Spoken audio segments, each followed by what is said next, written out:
Olá, pessoal. O tema do nosso Conselheiro Acácio de hoje, da nossa breve aula do Conselheiro Acácio de hoje, será sobre os diferentes adversários da democracia no Brasil. Para tanto, esse texto, esse artigo aqui do Augusto Franco, que está disponível, Os Diferentes Adversários da Democracia no Brasil, está disponível no site dele, do Dagobah. Ele pode ser baixado gratuitamente. Eu recomendo que vocês leiam para ter um relativo entendimento de fato do problema hoje colocado dentro do campo histórico, dentro do campo político do Brasil. E que é um fenômeno não só do Brasil, hein? Isso é um fenômeno internacional, que é o fenômeno de destruição dos mecanismos democráticos. É curioso porque o século XVIII e XIX foram os séculos que consolidaram as ideias de Estado, como nós entendemos hoje. E nós estamos agora assistindo internacionalmente um movimento de destruição do Estado, portanto, de destruição da própria vida social. Não é? Como um todo, o mundo está passando por uma transformação. E essa transformação, os cenários apontados não são nem um pouco abonadores. Bem, no caso do Brasil especificamente, há vários aspectos dentro da história brasileira que eu venho tratando ao longo de várias pequenas aulas no Conselheiro, nos programas de rádio também, que são aulas, mas especificamente fazendo um recorte no tempo histórico, não que não tenha havido outros, hein? Fazendo um recorte agora. Uma das características fundamentais do governo do Lula, como bem lembrou outro dia a professora Rochelle Milovich, Rochelle Cisne, foi precisamente o fato de Lula e Dilma terem, os governos do PT, terem simplesmente destruído todo o sentido de instituição. Não é?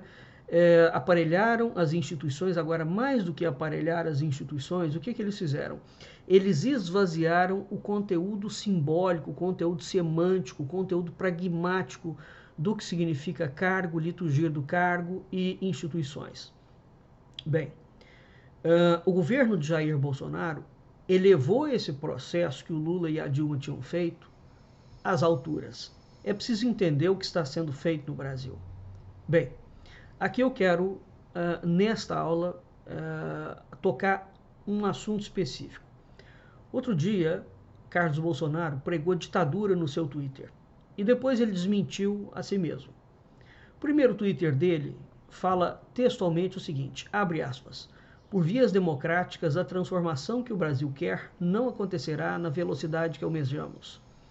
E se isso acontecer, só vejo todo dia a roda girando em torno do próprio eixo e os que sempre nos dominaram continuam nos dominando de jeitos diferentes. Depois ele faz um segundo Twitter, abre aspas, agora virei ditador? PQP, boa noite a todos, fecha aspas. Ora, eu vou me ater aqui a várias coisas que podem ser extraídas desses dois Twitters absolutamente perigosos. Em primeiro lugar, porque eu já venho falando isso e mostrando aonde essas coisas estão colocadas. Esses dois textos seguem exatamente o mesmo padrão de guerra híbrida militar que tocou toda a campanha de Jair Bolsonaro e que tem tocado todo o governo de Jair Bolsonaro. Essa guerra híbrida, ela cria, ela induz e ela produz distopia na população. Distopia não é utopia. É preciso entender o que é uma distopia. Mas como ninguém sabe o que é guerra híbrida no Brasil, fica o dito pelo não dito e as pessoas acham que Bolsonaro e os seus filhos e a sua equipe de milicianos estão simplesmente fazendo guerrinha contra comunista. Longe disso, muito longe disso. Eles estão fazendo tudo, menos guerra contra o comunista. Aqui eu vou repisar mais uma vez.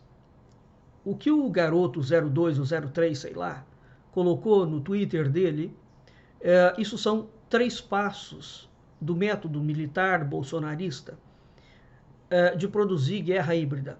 Se vocês observarem, existe um padrão no que essa gente tem falado. Todos eles. a militância olavética bolsonarista, a falsa direita como um todo. Tem 3 passos e exatamente nesta sequência.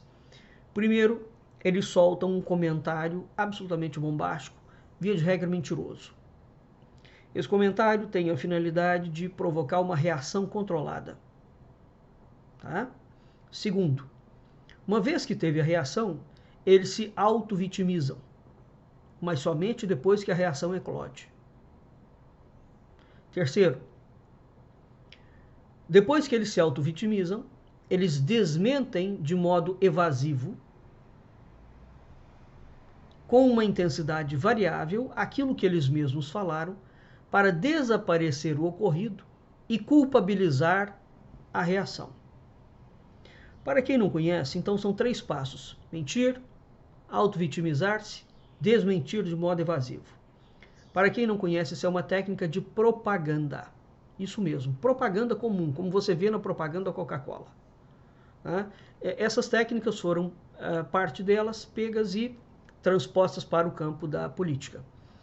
Essa é a mesma técnica que foi usada ao longo de todo o tempo pelo PT e que é usada até hoje por agências de propaganda. Além disto, eles têm um comportamento que repete, da guerra híbrida, que repete as estratégias de dissonância cognitiva, né, e viés de confirmação. Dissonância cognitiva é quando você lança um tema e aquele tema absolutamente corresponde à realidade. Ou você pega uma fração real e o resto é tudo distópico. A utopia é um sonho. Por exemplo, a utopia da volta do paraíso perdido é um sonho. A distopia não. A distopia é uma não realidade mesmo transformada em realidade, né? E ela é transformada via propaganda, tá? Então, utopia não é distopia. A guerra híbrida produz distopia. Bem, então, quando essa gente coloca isso, eles repetem uma estratégia de dissonância. Dissonância é quando você está fora da realidade. A realidade não existe. Ela está sendo criada artificialmente. Ela é mentirosa.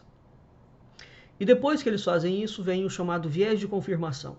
Isso tudo são termos técnicos, tá?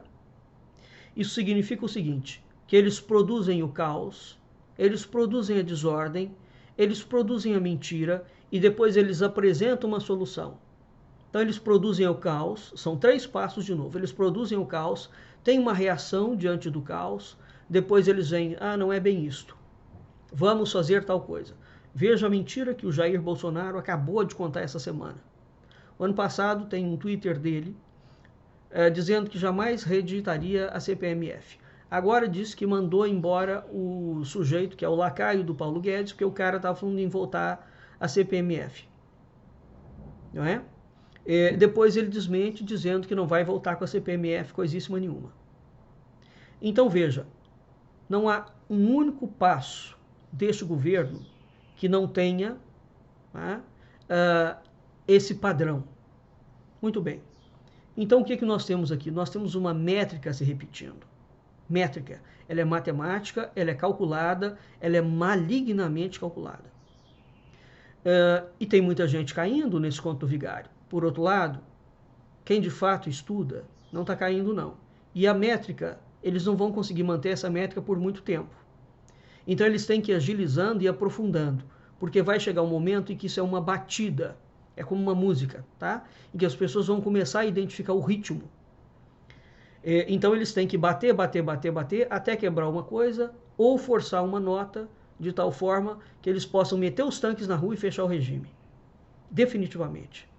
Né?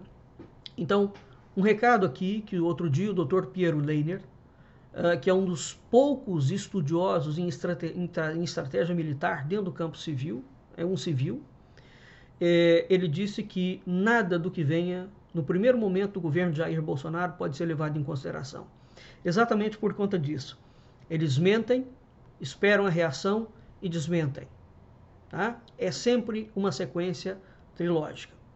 Mas, então isso aqui é só para vocês terem em mente que há um padrão matemático de guerra híbrida militar contra os civis, contra a sociedade civil. Não pensem vocês que os militares estão a favor da sociedade civil, mesmo, porque não estão. Tá? Esses militares que estão ocupando o poder. Porque é preciso que se separe, repito mais uma vez, o exército enquanto força militar e o exército enquanto força política, atuando dentro do partido político, de um partido político. Ora, tudo que uma instituição de Estado não pode ter é uma atuação política. Tá certo? Então é preciso separar o exército como um partido político e o exército como uma força militar. Há centenas de militares que são absolutamente contra a atuação política das Forças Armadas. No Brasil até isso se confunde. Bem, então vamos aqui voltar ao Twitter do Garoto02, que é simplesmente o sujeito que controla as mídias da presidência da República, portanto ele tem que parar de ser tratado como um garoto. Aliás, o Jair Bolsonaro malignamente chama os filhos de garoto, porque garoto é uma coisa irresponsável, a quem não se deve dar muito ouvido, mas acontece que os 3 garotos desempenham cargos públicos, não é? Ora, o que o Carlos Bolsonaro está falando que por vias democráticas não se vai fazer a mudança desejada? Por vias democráticas, aqui num sentido autêntico, entende-se o conceito em si de democracia. Entende-se o conceito de república, entende-se o conceito de Estado, entende-se o conceito das instituições do Brasil. No entanto, como ele quer, se por essas vias legais, constitucionais, não se transforma o Brasil, o que ele está propondo é um golpe. E é uma ditadura. Que são coisas distintas, golpe e ditadura. Então, nesse aspecto, Carlos Bolsonaro está seguindo exatamente a fala do pai e a fala dos militares que estão compondo este governo, que vem ameaçando publicamente todas as instituições e as pessoas, inclusive os militares da reserva, que não estão coniventes com a patranhada do que está acontecendo agora no Brasil. Bem, o que este indivíduo, que é vereador do Rio de Janeiro, esqueceu? Nenhum governo, seja ele qual for, foi eleito para transformar o Estado. Todo governo é eleito para governar e para administrar a máquina pública. Segundo ponto, o que o governo pode fazer, já que ele não é eleito para transformar? Transformar é processo revolucionário. Nenhum governo transforma instituições do Estado, tá certo? O que os governos podem fazer? Eles podem aprimorar as instituições do Estado, dentro dos seus mecanismos institucionais e fazendo uso legal desses meios. Portanto, ou a coisa é feita dentro da Constituição, ou ela não é feita dentro da Constituição. Então, esta ação de aprimorar os mecanismos institucionais é uma construção conjunta entre os 3 poderes. Ela não é uma atribuição constitucional de militares aposentados. Tampouco é uma atribuição ou um dever constitucional de um governo eleito. Tampouco é um papel das Forças Armadas enquanto uma das instituições da República, porque as Forças Armadas não exercem papel político, e quando as Forças Armadas exercem papel político, isso configura claramente um desvio de função. Nós estamos diante de um golpe de Estado, que é o que está acontecendo agora dentro do Brasil. Um golpe de Estado dado por setores das Forças Armadas, na ativa e na reserva. É gravíssimo que está o período histórico do Brasil.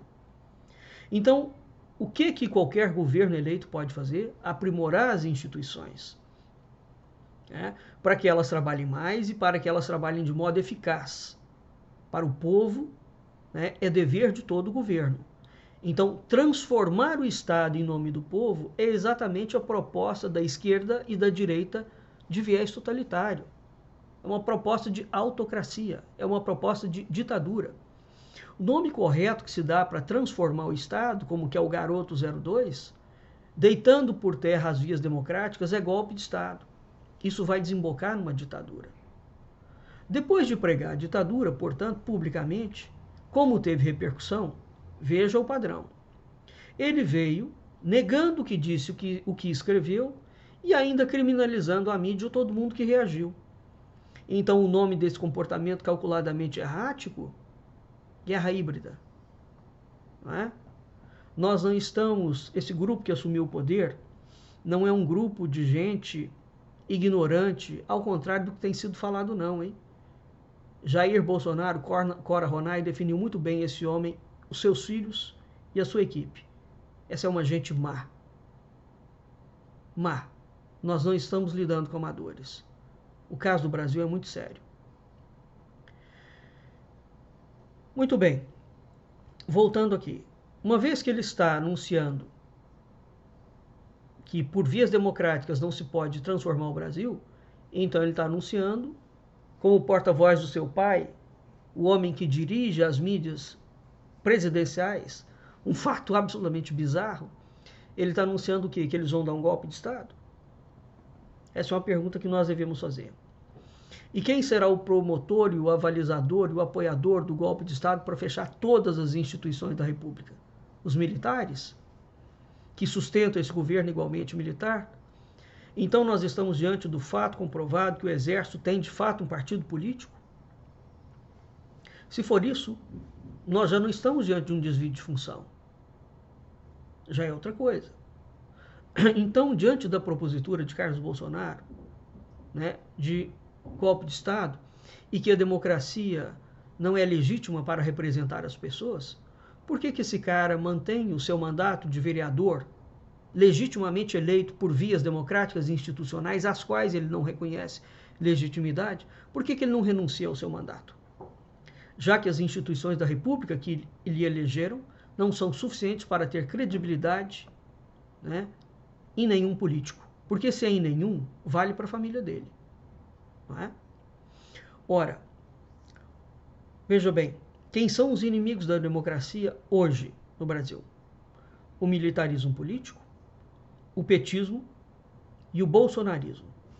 São todos patrióticos e nacionalistas. E é preciso entender o que essa gente usa como significando patriótico e nacionalista. São termos específicos do linguajar revolucionário. Tá? Então, o militarismo político, o petismo e o bolsonarismo são todos esses movimentos patrióticos e nacionalistas. São fenômenos socioculturais populistas, messiânicos, iliberais, totalitários. Em essência, todos eles são iguais, são idênticos. Eles divergem apenas na forma de se apresentar e nos meios que eles empregam para fazer acontecer a revolução. Todos eles estão empenhados em matar a democracia. É preciso saber como as democracias morrem. E esses indivíduos, esses grupos, são sim os verdadeiros perigos a toda a democracia no mundo moderno e não só no Brasil. Então, quais são os perigosos?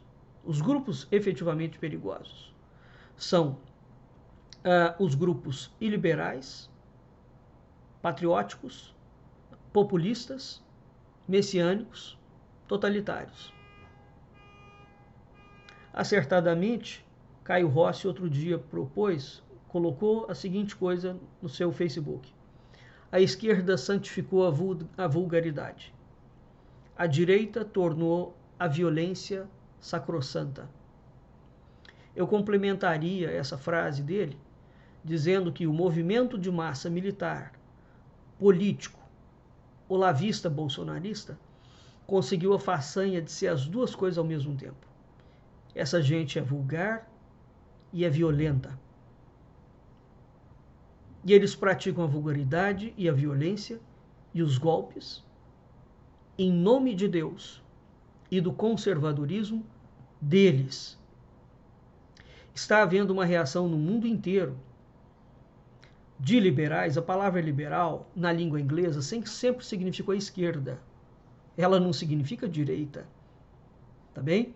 Então você não pode ter, como essas farsantes estão falando, da direita brasileira, que o indivíduo pode ser liberal na economia e conservador nos costumes. Não pode não, gente mentirosa. A palavra liberal, em inglês, sempre significou esquerda. É o PT anglo-saxão. Tá? Então, um indivíduo que é liberal, ele é de esquerda. Como é que o Paulo Guedes pode ser um liberal de direita? Como é que o Olavo de Carvalho pode ser um liberal de direita? Como é que as deputadas, as musas do impeachment, podem falar em liberalismo de direita? Bom, outro dia, o único indivíduo talvez que falou a verdade foi o Ernesto Araújo, numa frase distópica, absolutamente vergonhosa, mais uma vergonha que esse homem faz o Brasil passar no cenário internacional, onde ele foi dizer, uma fundação americana realmente conservadora, realmente de direita, a Fundação Heritage, uma palestra que ele deu, dizendo que o conservadorismo ou liberalismo praticado no Brasil é a brasileira. Claro. Claro que é a brasileira. Porque no mundo inteiro os verdadeiros liberais, que são de esquerda, inclusive os liberais brasileiros, os verdadeiros, estão falando que tudo que este governo não é liberal. Não é mesmo. Tudo que esse governo é de esquerda. É de esquerda. Não é a esquerda do PT. É um upgrade daquilo ali. Tá bem? Então, o que nós estamos tendo dentro do Brasil é um cenário de distopia completa. Eu torno a frisar. Jair Bolsonaro e o Lula são dois projetos militares. Todo mundo deve achar absurdo. Absurdo é o Lula ter sido uma cria do general Golbery Couto Silva e da Igreja Católica. As pessoas esquecem que o Lula, quando foi lançado, era catolicíssimo. Não é? Catolicíssimo. A troco do quê? Que os militares, Golbery Couto Silva, quem foi esse homem? Foi simplesmente a grande eminência parda por trás de todo o regime militar. Foi o homem que deu continuidade à chamada Política de Segurança Nacional, criada pelo general Góes Monteiro. Eu venho fazendo artigos e posts sobre isso. É porque no Brasil a história militar não é contada. Eu vou dar aqui um livro. Se vocês lessem este livro aqui, lançado há muito tempo atrás, hein? De José Murilo de Carvalho, Forças Armadas e Política no Brasil. Esse livro aqui conta a invenção do Exército Brasileiro. E é preciso que se entenda o que é a palavra invenção. E a forma de atuação do Exército Brasileiro dentro da política. Então foi exatamente o general Góes Monteiro, na década de 30, que fazendo um desvio de função, começou a atribuir um papel aqui, de uma forma clara e evidente, porque eles sempre fizeram isso. Mas a partir de 30, a coisa institucionalizou-se. O desvio de função ficou institucionalizado. E o Exército foi se preparando gradativamente para assumir o papel de partido político.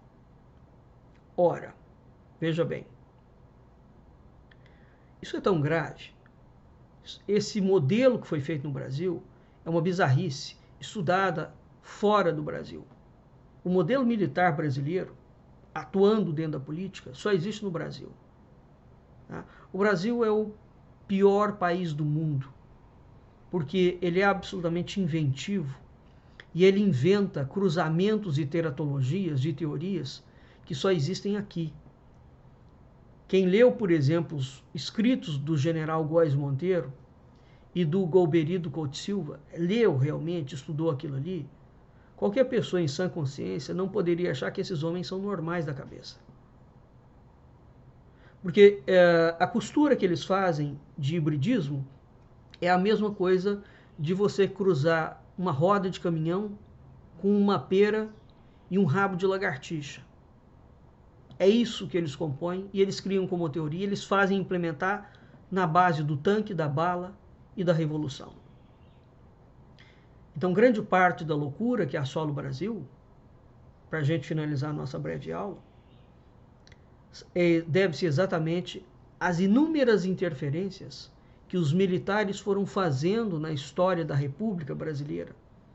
E o mais grave disso tudo é o seguinte: também faz parte do projeto militar de criação de um partido militar que não entra na disputa política natural, eles ficam atuando por trás dos bastidores, é porque eles vão criminalizando todo o modo de fazer política dos civis, para dar a impressão de que somente eles, os militares, são puros e impolutos.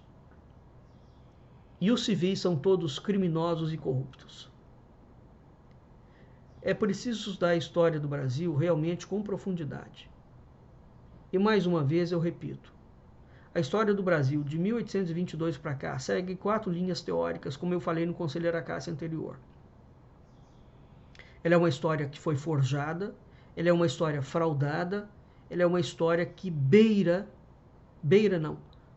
é feita em cima de crimes, de teorias que não existem em nenhum lugar do mundo.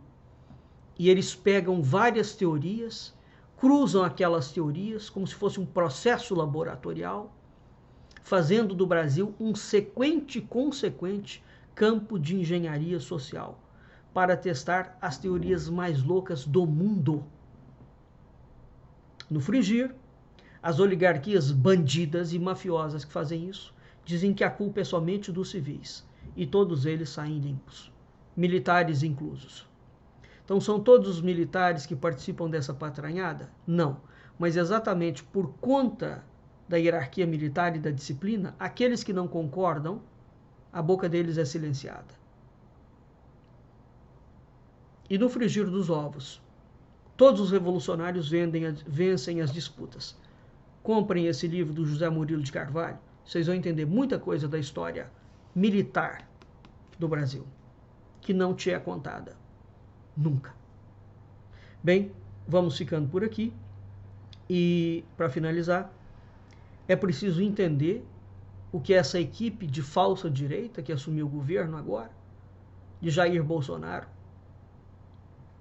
a direita olavética bolsonarista, a distopia que eles estão promovendo dentro do Brasil, ao tratar a política como guerra. Política não é guerra, hein?